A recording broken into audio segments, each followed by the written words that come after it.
Okay အားလုံးပဲမင်္ဂလာပါဘရိုကျွန်တော်ဒီနေ့ဆော့ပါမယ် hero လေးကိုရေးသားခြင်းဖြစ်ပါတယ်ကျွန်တော်ဒီနေ့ရေးသားခြင်း game လေးတော့ဖြစ်ပါတယ်ဆိုတော့ဒီ video ကကျွန်တော်ဒါ first အတန်နဲ့ပေါ့နော်ကျွန်တော် YouTube မှာတင်ခြင်းဖြစ်တဲ့အတွက်ကျွန်တော်အမှားလေးပါဝင်ကျွန်တော်တို့ခွင့်လို့ပေးကြဘူးကျွန်တော်တောင်းနေတယ်မှာလည်းဆိုတော့ကျွန်တော်တို့စလိုက်ကြအောင်ဆိုတော့ကျွန်တော်ပြောချင်တာကတော့ပေါ့နော်ရေးသားခြင်းစထွက်လာပြီဆိုရင်ရေးသားခြင်းကို schedule နဲ့တွားပြီးပါရေးသားခြင်းကို schedule နဲ့တွားပြီးပေါ့နော်ရေးသားခြင်းကို schedule နဲ့တွားပြီးကျွန်တော်တို့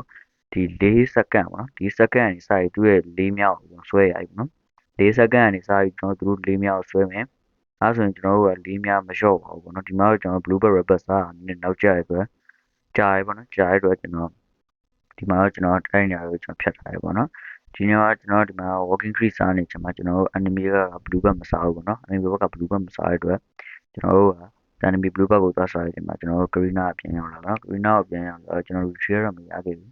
but ကျွန်တော် Karina ကိုရခဲ့တယ်မဲ့ကျွန်တော်ပြန်တည်ရွယ်ဆိုတန်လားဆိုမတန်ဘူးပေါ့နော်ဘာလို့ဆိုကျွန်တော် crop ပါပြန်ပွဲကျွန်တော်ပြန်ပြီးတော့ပေါ့နော် live ပွဲပေးထားဆိုကျွန်တော်ဒါမတန်ဘူးကျွန်တော်2-1 trade လိုက်ရတဲ့အတွက်ကျွန်တော်တို့မတန်တဲ့ပြင်ကျွန်တော်က blue bug ပါမြင်တော့ပူပြီးနေနာတယ်ပေါ့နော်ဆိုတော့ကျွန်တော်တို့လည်းဟိုရမှတက်တဲ့သွားလို့ဆိုပြီးကျွန်တော်ကလည်းအဲ့မှာထားပြီးကျွန်တော်လည်း rubber ကိုသွားစားတယ် rubber သွားစားပြီးကျွန်တော်လည်းဟိုရလည်းဟိုရတော့ကျွန်တော်အောက်လင်းမှာပတေးစားနေတယ်ဆိုတော့ကျွန်တော်အောက်လင်းမှာသွားကန်းကင်းလုပ်တယ်ပေါ့နော်အောက်လင်းမှာသွားပြီးကျွန်တော်ကန်းကင်းလုပ်တဲ့အချိန်မှာဘာဖြစ်လာလဲဆိုတော့ဗျာကျွန်တော်ဒီမှာဆိုရင်ကျွန်တော် fan နေကျွန်တော် hero fan မိလို့ဆိုကျွန်တော်သူတို့ target လည်းမလို့ဆိုကျွန်တော် fan နေ fan ပြီးကျွန်တော်ဒီမှာ target လုပ်မှာနော် target လုပ်ရကျွန်တော် cushion သူဓာတ်လွဲတော့လွဲပါဒါပေမဲ့ဒီ cushion ဒီဘွဲတစ်ဘွဲလုံးကောင်းတယ်ပေါ့နော်ကျွန်တော်ပြောဖို့မိတယ်ဒီဘွဲကကျွန်တော်တို့ဒီ ebit ခံပါလို့ပြောရမှာအရန်ရှုံးနေတဲ့ဘွဲကြီးကကျွန်တော်ခံပါလာတဲ့ဘွဲပေါ့နော်ဒီဘွဲမှာဆိုရင်တစ်ပတ်တင်းကဒီကျွန်တော်တို့ cushion ကတော်တော်ကောင်းတယ်ကျွန်တော်တို့မှာဆို grow ကတော်တော်ကောင်းတယ်ပေါ့နော်ဒီနေ့ကအလုပ်လုပ်ပါဒီဘွဲကိုဆိုတော့ဒီမှာတော့ကျွန်တော်ဒီမှာ rubber blue ပဲစားတာကျွန်တော်နည်းနည်းကြာရတဲ့ဒါတွေကျွန်တော်ကြည့်လိုက်မယ်အပေါ်ထဲမှာကျွန်တော်တယောက်တည်းကျွန်တော် Bruno ပေါ့နော်သူမတ်ပေါ်မှာပေါ်နေတယ်မတ်ပေါ်မှာပေါ်နေတယ်မတ်ပေါ်မှာပေါ်နေတော့ကျွန်တော်က multi shot ကိုတုံးနေတယ်မောင်တော့ရှောင်းရဒီမှာ bro ကြည့်တယ်အလားကြီးဗျာ grow တိုက်ပြတော့လုံးဝကျွတ်စင်ဒါပေမဲ့ကျွန်တော်ကီးမြောက် overall ကီးပြန်ရဆိုတော့ကျွန်တော်ပြန်ပတ်တူဖမ်းမယ်သူများဘက်ကပတ်ပြီးရရင်ရလို့စားမယ်နေကြုံမယ်ဆိုတော့ကျွန်တော်ပြန်ပြီးပတ်တူဖမ်းမယ်ပတ်တူဖမ်းရဲ့အချိန်မှာ online မှာကျွန်တော်ပတဲဆိုင်တယ်ပေါ့နော်အလေလေးပေါ့နော်ဒီမှာ grow တီးရတယ် grow တီးရမှာတန်တယ်ပေါ့နော်ဘာလို့ဒီပတဲမှာကျွန်တော် 2k ရတယ် 2k လုံးအောင် shutdown ကြီးဖြစ်တယ်ပေါ့နော် 2k လုံး shutdown ကြီးဖြစ်တယ်ဆိုတော့ကျွန်တော်ကဒီနေရာမှာဆိုရင်နည်းနည်းပါသွားလို့ပြောရတယ်ပေါ့နော် shutdown ကြီးနှစ်ကီးဆိုတာအပြကျွန်တော် normal ကျွန်တော် key တဲ့ပို့ပြီးကျွန်တော်ကိုးပို့ရတယ်ပေါ့နော်ဆိုတော့ကျွန်တော်ဒီမှာဆိုရင် online မှာကျွန်တော် ruby ကပြတ်ဖြစ်တယ်ကျွန်တော်ဒီမှာ double stand လုပ်တယ်ပေါ့နော် double stand လုပ်တယ်ဒါပေမဲ့အရင်ယူပေါ့နော်ကျွန်တော်ဒီ Alice ကကျွန်တော်မားတောင်းတယ်ပေါ့နော်သူကအာကြီးကမှာအသေးချနိုင်တယ်ပေါ့နော်ကြားထဲမှာကျွန်တော် cushion မှာဝင်တယ်တော့ကျွန်တော်ကဒါမှမသိရတာပါပဲဒီဘက်ဒီ cushion draw ကောင်းနေပြီဆိုတော့ကျွန်တော်ပြန်လာနေကျွန်တော် blue back စားတယ် blue back စားပြီးတော့ကျွန်တော်ဘာလုပ်လဲဆိုတော့ကျွန်တော် target ကိုသွားကြည့်မယ် target ကိုသွားကြည့်မယ်ဆိုတော့ကျွန်တော် cree လုပ်နေဆိုတော့ကျွန်တော်တည်ရတွေ့ရတော့ model shower တောင်းရတယ်ကျွန်တော်အမှ2ဟုတ်တိုင်းဆိုပြီးကျွန်တော်သွားလို့ bro ကျွန်တော် retribution ကြည့်တယ်ဖတ်အဲ့မှာစောင်းကောင်းတဲ့ retribution ထွက်လာကြ bro ကြိုက်ရောအဲ့လိုပဲကျွန်တော်ကတခါလေးတော့ကောက်ကြောင်တယ်ဒီမှာဆိုလို့ကျွန်တော်ပေါ်လေးမှာ Bruno တယောက်တည်းဆိုတော့ကျွန်တော် Bruno ထက်ကန်တယ်ဒီနေရာမှာကျွန်တော် key ရပါတယ်ပေါ့နော်ဆိုတော့ကျွန်တော်ဒီနေရာမှာ key ရပါတယ်ဆိုတော့ကျွန်တော်နည်းနည်းကျွန်တော်တော်တော်လေးကိုတာပြီပေါ့နော်ကျွန်တော်ဒီမှာတတ်နိုင်တယ်လို့ shutdown key ဆိုတော့ကျွန်တော်ဒီချိန်မှာပြန်ပြီး fan မယ်ဒီဇိုင်းချင်းဆို hero ပဲတော်တော် fan ရမှာပါတယ်ဒီမှာဆိုရင်ပြဟိုဘက်က career ပဲကျွန်တော်တက်ပြဒီမှာ level နဲ့နေနေဒါပေမဲ့တစ်ဖက်ကအကောင်နေပြ cree ဆိုတာပြ early ကမှအရန် damage လေကင်းမှာအရန် impact ရှိတယ်ဆိုတော့ကျွန်တော်တေးမလို့ဖြစ်သွားတယ်ကျွန်တော်တို့ over တော့ပြီးလိုက်ရတယ်ပေါ့နော်ဆိုတော့တန်လားဆိုတော့မတန်ဘူးဒီမှာဆိုတော့ကျွန်တော်တို့ပြတောသားပြကျွန်တော်အဲ့လိုတောသားပါလာအရန်စိတ်ညစ်တယ်ဗျကြီးရင်ပြသူပြောနေတယ်ဘာကြီးပြောမှမသိဘူးနော်ကျွန်တော်အဲ့နည်းပါပါ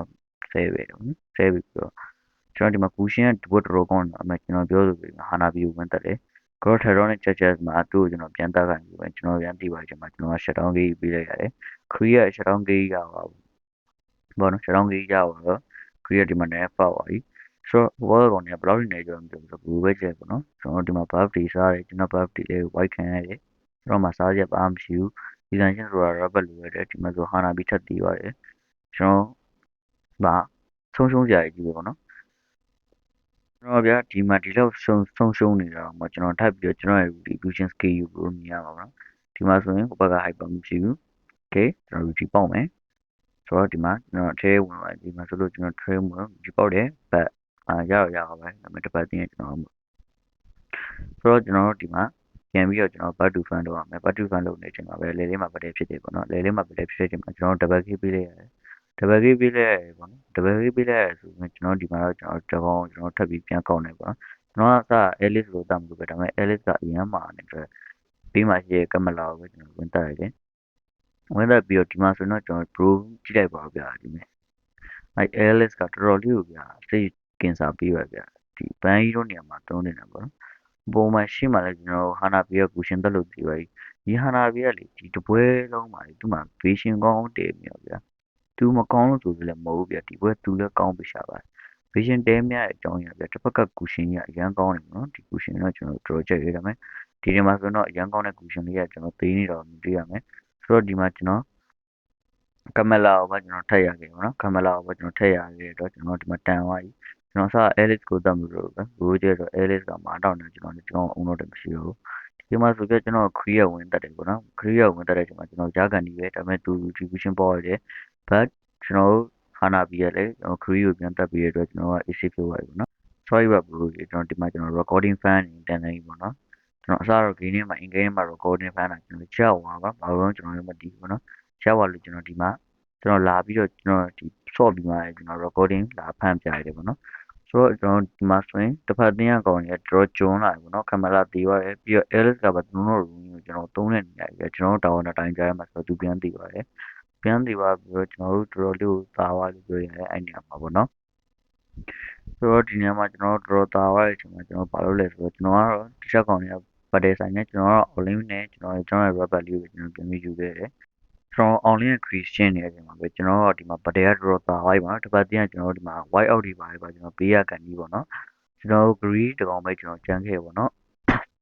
်ဒီဘက်ထဲမှာဆိုရင်ပေါ့နော်ကျွန်တော်ဒီဘက်ထဲမှာကျွန်တော်ကူရှင်ကိုကျွန်တော် solo တွေပါကျွန်တော်ဝင်ခေးရပါပေါ့နော်အာလီကမှမင်းကောက်တတ်ချင်ဆို bro ဒီနေ့မှကျွန်တော်ပြမယ်နော်ကျွန်တော်အဲ့မှာ bro ဒီကကျွန်တော်မြင်အောင်ကျွန်တော် bro ဒီကိုထပ်တတ်မယ်လို့တာပေါ့နော်ကျွန်တော်အဲ့မှာ bro ဒီကိုထပ်တတ်မယ်လို့ကျွန်တော်မောက်ကျွန်တော်ဝင်တော့ကျွန်တော်လဲတယ်ပြီးတော့ကျွန်တော် rose score ထပ်ပြီးခဲပေါ့နော် rose item ချင်းလိုက်တယ်ဒါပေမဲ့ rose score ကပွင့်မသွားဘူးပေါ့နော်ဒါကျွန်တော်အဲ့ဒီတပွဲလုံးမှာကျွန်တော် rose score ခုမှဝယ်တော့ကျွန်တော်ဘာလို့ rose score ရှိရမရအောင်ရှိရအောင်ကျွန်တော်ဒီနေ့မှမတည် bro ဒီမှာပြမယ်နော်ခုနကဝင်တော့ကျွန်တော်ခဲပြီးတော့ကျွန်တော်ဒီမှာ rose score ပြင်ပြီးလုပ်တာကျွန်တော်သိရခဲ့ဆိုတော့ကျွန်တော်ကအမှပြန်လာတဲ့အချိန်မှာကျွန်တော်ပြန်သေးပြီးကျွန်တော်ပြန်လာတဲ့အချိန်မှာတော့ကျွန်တော်တို့တင်းရကောင်တွေကဗတဲတော်တော်သားနေလို့ပြောရပါတော့ကျွန်တော်မပြတ်ပါဘူးဆိုတော့ Alice တောင်မှကျွန်တော်သေးသွားခဲ့တယ်ပေါ့နော်ဒီပါ bro ကျွန်တော်ဒီမှာဆိုတော့ကျွန်တော်က long နဲ့တက်ရမယ်ပေါ့နော် long နဲ့တက်ရမယ်ဆိုတော့ဒီမှာကျွန်တော်ဘလို့ကျွန်တော်ထပ်ပြီးတော့ကျွန်တော်တင်းရကျွန်တော်ကားတိုင်မယ်ဆိုတော့ဘလို့မြင်တွေ့ရဖြစ်ပါတယ်ဆိုတော့ကျွန်တော်ဒီမှာဆိုပြဖုတ်ကျွန်တော်အစအကြောင်ရတယ်ပေါ့နော် Ruby ကဘာကြီးတုံးဟာဆိုကျွန်တော်ကြောင်ရတယ်ပေါ့နော် instant damage လို့ပြောရတယ်ပေါ့နော်အဲ့မှာကျွန်တော်ထပ်ပြီးကျွန်တော်ကားမောက်တာတော့ကျွန်တော်တင်းရကောင်းနေပါပဲအမှဟာနာဘီရှော့တယ်ဟာနာဘီရှော့ပြီးတော့ကျွန်တော်ဒီမှာ grow ပါထပ်ရှော့ပေါ့နော်ဒါပေမဲ့ကျွန်တော်တော့ဒီမှာ power တော့ပြန်ယူပြီးခဲ့တယ်ပေါ့နော်ကျွန်တော် cushion တော့ကျွန်တော်ပြန်ယူပြီးခဲ့တယ်ဒီမှာဆိုတသိန်းလုံး white out လို့ဖြစ်သွားတယ်ပေါ့နော်တသိန်းလုံး white out ဖြစ်သွားတယ်ဘိုးကြည့်လိုက်တစ်ဖက်မှာတီရောဆို Alice နဲ့ Alice ကကျွန်တော်ခုနပြရတဲ့နေရာမှာပေါ့ကျွန်တော်တို့ကောင်တွေဝင်တယ်လို့တီပါဆိုတော့ Alice ကပြန်ထွက်လာပြီကျွန်တော်9កောင်တကောင်ကျွန်တော်ဘလို့ပြန်ကျွန်တော် high ground တစ်ဖက်ပြပါမယ်ဆိုတော့ဘလို့ကြည့်လိုက်ပေါ့နော်ဆိုတော့ကျွန်တော် high ground တစ်ဖက်ပြပါမယ်ဆိုတော့ဒီမှာကျွန်တော် rubber စားပြီးကျွန်တော်မှာ schedule ရှိနေတဲ့အတွက်ကျွန်တော် schedule နဲ့လမ်းပြီးတော့ကျွန်တော်သွေးလမ်းလျှော်ရဲ crew ကိုဒီမှာဆိုကျွန်တော် ruby ပြန်ထွက်လာပြီနော် ruby ပြန်ထွက်လာပြီကျွန်တော်9 ယောက်နေရပေါ့နော်ဒီမှာဆိုရင်ကျွန်တော်ဟာဘလိုင်းနဲ့ကျွန်တော် bruno ကျွန်တော်မောင်းလေးရှော့ကနေတော့တိုက်ပြီးတယ်ဒါပေမဲ့ကျွန်တော်နေပိန်းနေပေါ့နော်ကျွန်တော်ပိန်းရဝင်ဖြတ်ဘူးဒါပေမဲ့ကမလာတီတော့မစိုးဘူးပေါ့နော်ဗျာကျွန်တော်တန်တယ်အဲ့တော့ကျွန်တော်တန်တဲ့အချိန်မှာပဲကျွန်တော်ဝင်ဖြတ်သွားဗျာကြီးတယ်ဗျာကျွန်တော်တော့မှတီးကန်နေပဲဘူးပဲကြည့်တယ်ဒါတော့ကျွန်တော် importer ရှိရပေါ့နော် importer ရှိလို့ကျွန်တော်နည်းနည်းရွာရဲရတယ်ဒါပေမဲ့ importer ရှိတယ်ကျွန်တော် importer တော့ကြိုအောင်ပါပေါ့နော်တော်တော်လေးကိုအားလေးကင်းအောင်လေကင်း green ရစောတယ်တော်တော်ကျင်းနေလို့ဗျာကျွန်တော်